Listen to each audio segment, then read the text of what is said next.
All right, everybody, what's going on? And welcome to today's edition of Swag Talk, the show we cover the swag inside and out. Of course, I am your tour guide around the swag, C Wells, coming at you. And we're gonna have a little bit of a nice little video as I adjust my chair here. We're gonna have us a nice little episode of Swag Talk. Gonna give the SU great Calvin Magee his flowers. His untimely passing on the 20th of May, so we're gonna give him his props. We're gonna talk a little bit of transfer portal and give a little update on the baseball tournament. So kind of got a little bit of this, a little bit of that going on with the show. As usual, the socials are on the screen down below. You can check those out. Facebook is Swag Talk, Instagram is Swag Talk, Twitter is Swag Talk 76, and the email is swagtalk76@gmail.com. If you haven't done so already, man, won't you please subscribe to the channel? Like those videos, man. Give them a little boost in the algorithm. Share them. Feel free to comment. And make sure you hit that notification bell because I'm gonna have some new stuff dropping on random days. You know, got some big things in the works. They're not always gonna be on that Wednesday, Sunday schedule. So you know, something might drop one other day, so you'll be prepared for it when it drops. So make sure you hit that notification bell, man, so you don't miss out on anything. As you can see, got the Swag Smoke shirt on. They're here. If you haven't got one already, man, won't you holler at DJ? Let me throw his IG on the screen real quick. You can hit him up and take care of that. Man, these things are nice, man. They're comfortable. You know, hey, they look good, and hey, you can't beat it. So that's pretty much, you know, we got merch, man. I don't even know what to say. This is new to me. This is pretty wild. So just there's this information. If you want a copper T-shirt, they're one for 25, two for 40. So make sure you get in touch with him. The information is also in the description of the video, and we're of course gonna talk about it tomorrow on Swag Smoke. So you know you got ample ways to find out about it. So man, let's go ahead and start this thing off the right way. Let's give a Southern University and a swag great, Calvin Magee, man. Let's give him his flowers. I know the saying is you're supposed to give people their flowers while they're still here to get them. Unfortunately, most of us either you either didn't know about him, or you know you just didn't, you know, you took for granted that he was going to be there. And he, you know, May 20th, he passed of a heart attack. Southern legend, man. I mean, if you don't know Calvin Magee, I suggest you do your best to find out who he is. I'm only gonna touch on it briefly. I can't do his career justice on as a player or coach. I did have the privilege, although I was too young to really understand what I was seeing. I was like 6. I think I was 8 his senior year. So I mean, I knew football, but I didn't know what I was really witnessing.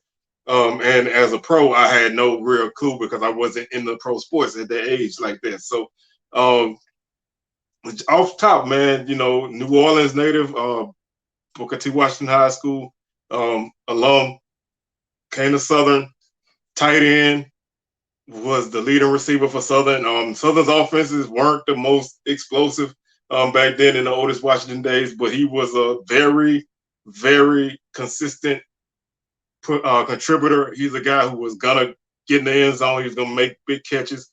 You know, big guy, hard to bring down. Real, you know, as far as from what I could see, you know, from watching old video clips and things, real low key, humble type of guy. You know, hard worker. You know, all those things. But you know, I have had the opportunity to go back and watch some of the old 80s coaches shows, and you know, getting to see him in action. I think it was one of the shows, I think it was 85 or so, they had actually had some information on him, a little profile of him when he went to the NFL as a rookie, and they were talking about some of the things that the Bucks were expecting from him, and he would obviously go on to be a contributor there. He is a Southern University Hall of Famer. In the year 2000, elected to the Southern University Hall of Fame. In 1993, 1983, 1984, he was an All-American first team tight end. That's big time. Obviously, an all-SWAC guy, three-time all-SWAC selection. Just, I know a lot of people know, they know his coaching pedigree, but they don't really know his football pedigree. And some people don't even know he's a SWAC guy. So I just really wanted to put that out there. Obviously, he left Southern, as a leader and honestly a legend.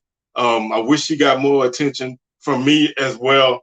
I wish I would have, gave him some more shine because he earned it. He went to the Buccaneers in he went to the Buccaneers in 1985, and he had a pretty solid career.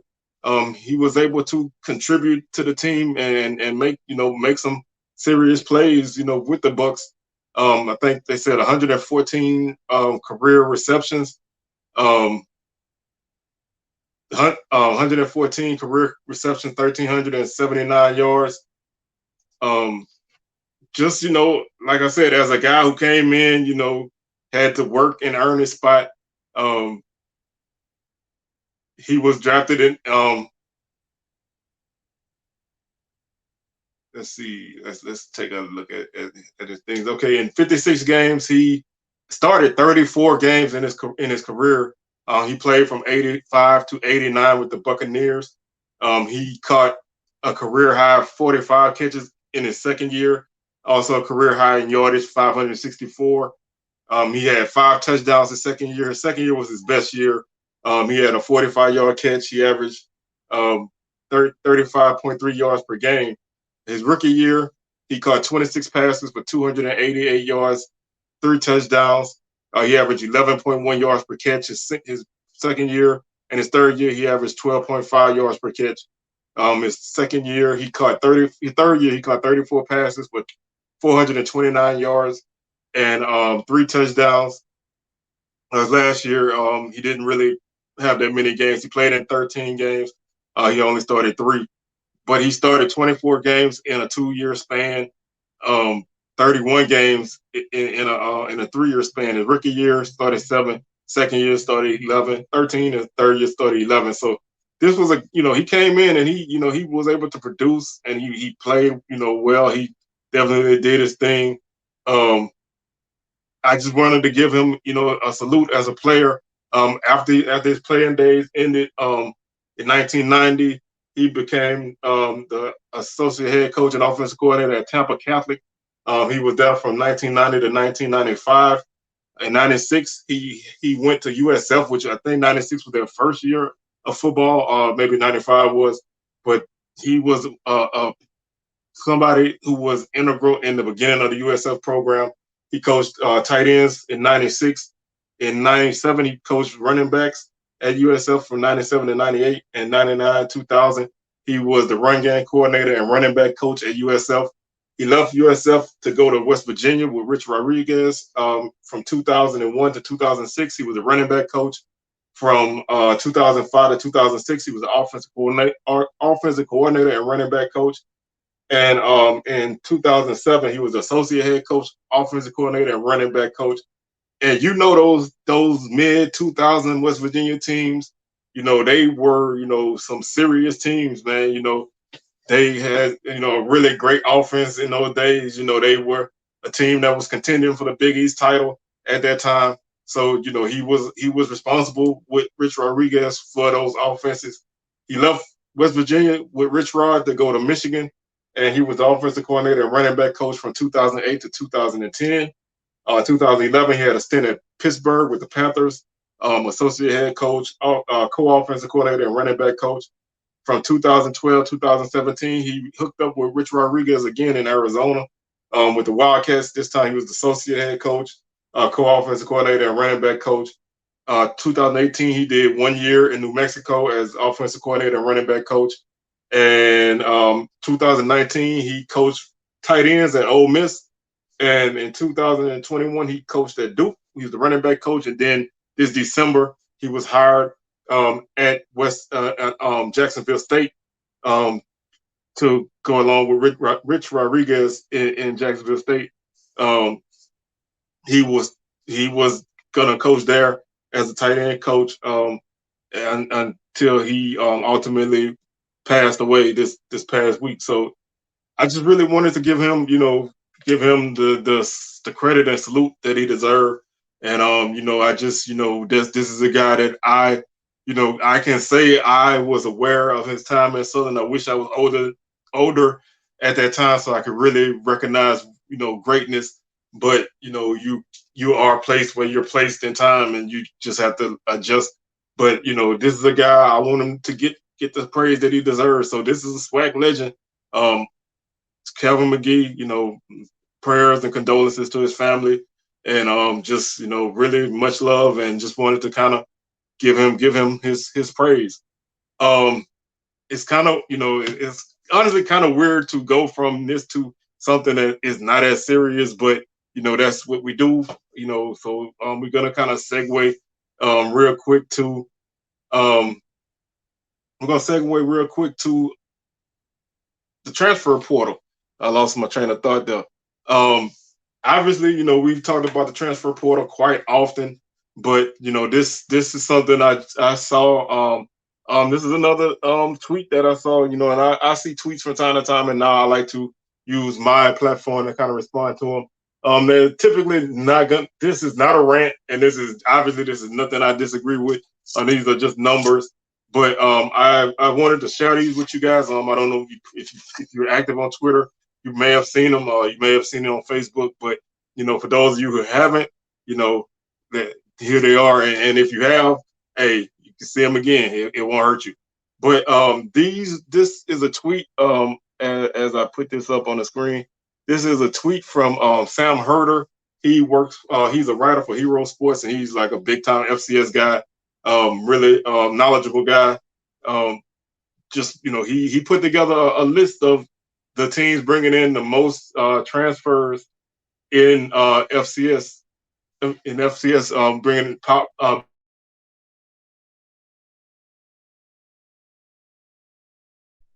Accurate this number is.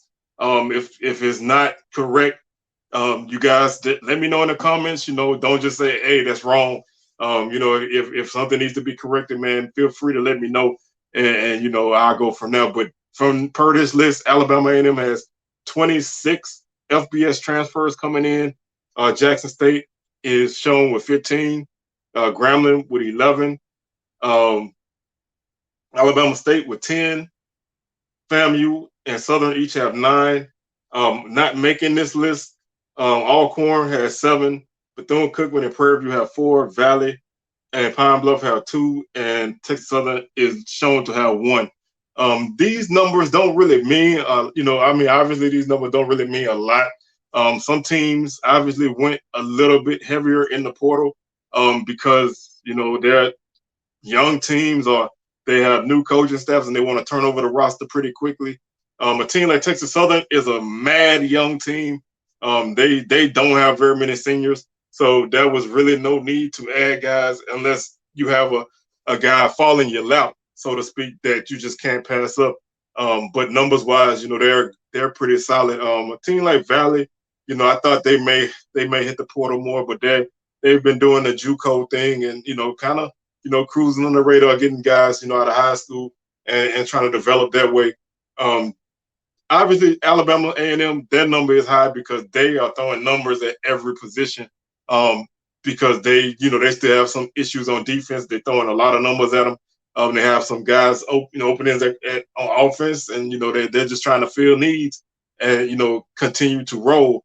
Jackson State, Coach Prime, transfer portal is one of the things that he wants to use quite often, to build his team. He wants to take a percentage of guys from high school, a percentage of portal guys, and some grad transfer guys out the portal for that experience. So this is how he's gonna recruit from here to probably the end. So he's gonna have high numbers in the portal. Alabama State, they have a new coaching staff, and they're trying to hit the ground running. They were able to grab who they think may be their starting quarterback out of the portal. Alabama A&M, maybe the same thing. FAMU, They also got a contender at quarterback out of the portal. Um, they don't necessarily need a lot of pieces to fill in because this team returns a lot from the past season. But fam, you does use the portal. They're pretty active in it. Southern new coaching staff, trying to turn over the roster. So that it was obvious that they were going to hit the portal. Southern also goes JUCO pretty heavy this season, and they've been able to get some guys out of the portal.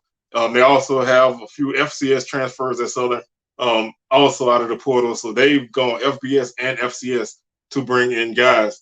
So, these numbers don't really mean a whole lot. I know a lot of people say, man, they're killing their roster by bringing in transfers. You go too heavy on transfers, your roster's going to be, your chemistry's going to be this, your chemistry's going to be that. And, hey, I was one of the people hollering about chemistry with JSU strictly because they brought in a lot of guys and they lost a lot of guys and they had a new coaching staff, and Coach Prime had never coached in college and yada, yada, yada.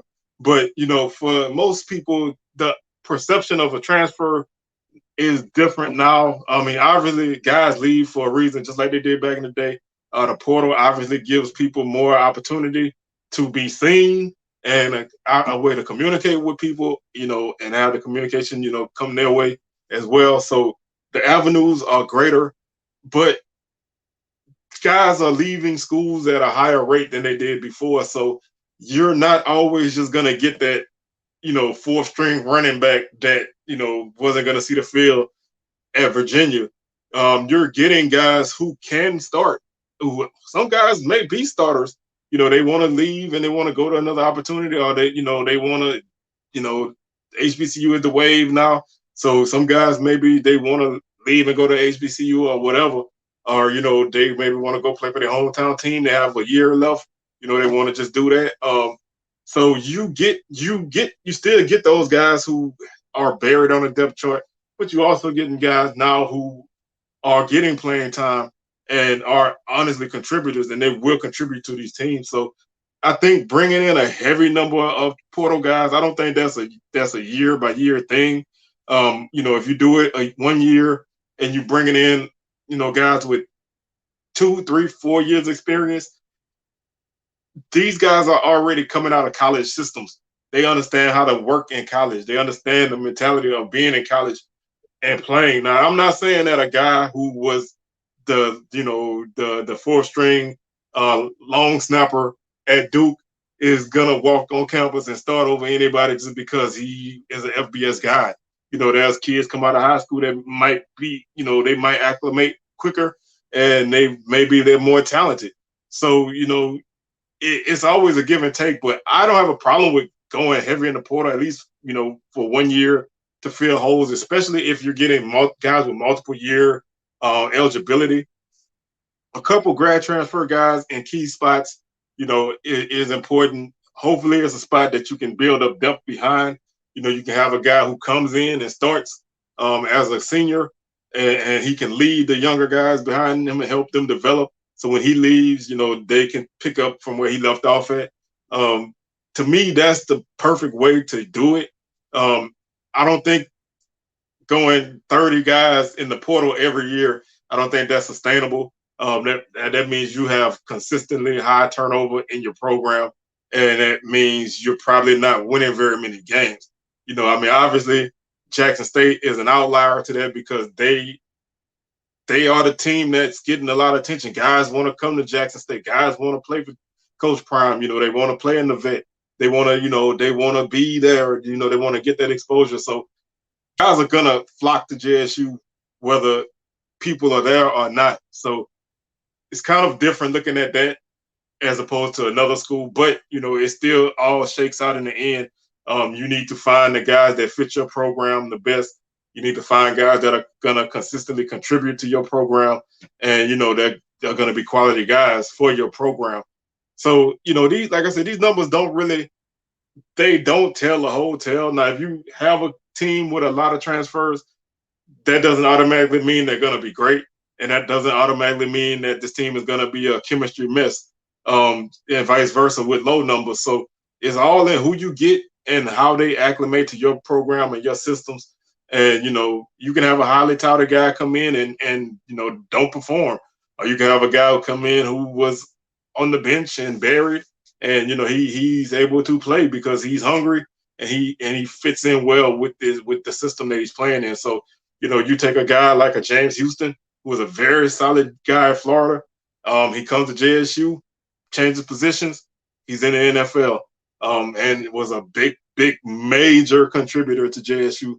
And our guy like Aubrey Miller, who was a consistent tackling leader at JSU. Guys like that, Isaiah Bolden. I'm just naming a few guys at JSU. That doesn't. I'm not, discounting anybody anywhere else. And this is not JSU show, so I don't want to hear anybody say, "Oh, he's just talking about JSU." But a guy like Jawan Pass, he was at Louisville. He struggled. He got benched. He came to Prairie View. He was very solid.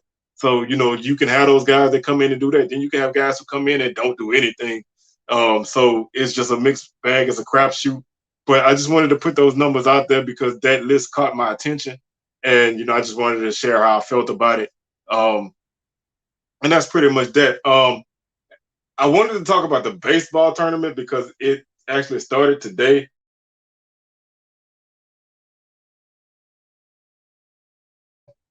So the first game between Prairie View and oh, that's not right. The first game between Prairie View and FAMU was actually delayed till 12:30 this afternoon. So now I think that game is just about over. The last time I checked, Prairie View was leading 4-1 in the bottom, going into the bottom of the eighth, I believe. So they most likely have wrapped that game up. There, I think the next game is Grambling and Bethune-Cookman. So that should be starting not long after that game. But the schedule is now, kind of changed because, games have been pushed back and, the weather threw everything for a loop. So I wanted to kind of update some scores on the game and talk a little bit more about the action. But, with the weather pushing everything back, I hadn't really had a